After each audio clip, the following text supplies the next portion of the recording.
So let's take a look around. The state of Michigan, under Empress Whitmer, a Democrat, extended its stay-at-home order at least until the end of May.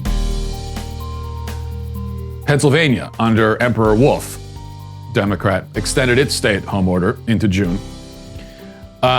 California, under Emperor Newsom, a Democrat, has a stay-at-home order in place indefinitely until they get to a point where they go 2 weeks without anyone dying of coronavirus, which is another way of saying their stay-at-home order is in place forever, it would seem.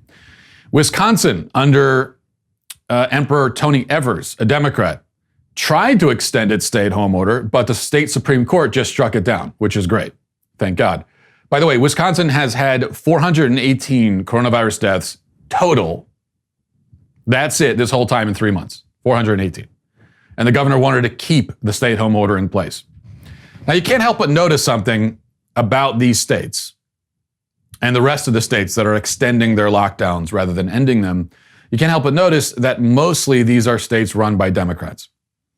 Now, I've never been a conspiracy theorist on this whole thing.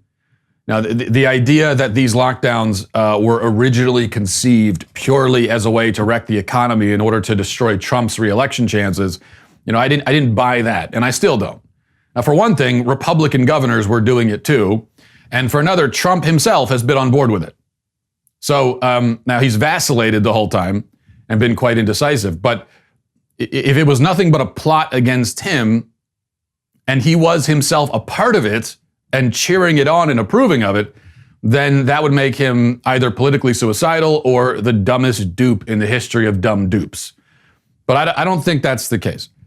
I think originally there was fear, panic, incompetence, a total lack of clarity, a total lack of any kind of plan.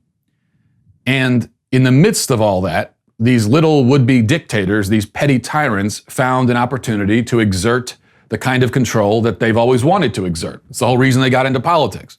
We have to remember the reason most people get into politics is because they want to control people. They want to be in charge. They're narcissists. The vast majority of people. I mean, that's the only motivation you could have aside from a deep and sincere desire to serve people. Okay, and maybe in the history of politics, there have been like 3 people who actually got into it for that reason. Everybody else is because they're narcissists and they want to control people. So they like the power. They as the lockdowns continued, they discovered they get a lot of power. They liked controlling every aspect of everybody's lives. They liked doing, as all the governors have done, their daily press conferences and having everybody watch. And they liked having their citizens, who really now felt like their citizens, not citizens of the state or the country, but their citizens. They liked having them hang on every word, their every decree. And that, I believe, explains how the lockdown started and why it continued. But now, as the curve has been flattened, and as many states in the country, most states, in fact, never had a coronavirus emergency, and in fact, have been plagued with sort of the opposite, with empty hospitals and laid off hospital staffs this whole time, not to mention millions of unemployed and laid off citizens in other sectors of the economy. Now, as we inch closer to the election, we're going to see politics play a much bigger role than it did perhaps at the beginning. Whereas it was a bunch of governors having ego trips at the beginning, Republican and Democrat, now the political calculations really start to take hold. We are in a precarious and volatile situation as a country right now. Truly unlike anything in recent history, at least. Coming out or continuing in these lockdowns with a presidential election only months away. And that's an election that was already going to be itself extremely volatile, even more than normal, just based on the sheer hatred that Trump's enemies have for him.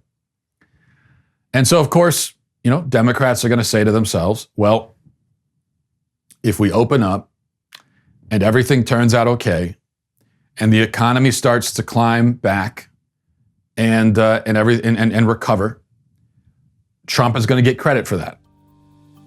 From their perspective, going into an election after having survived a pandemic on the upswing, in recovery, optimism, hope, relief, all of that, that's not good politically. It's just not.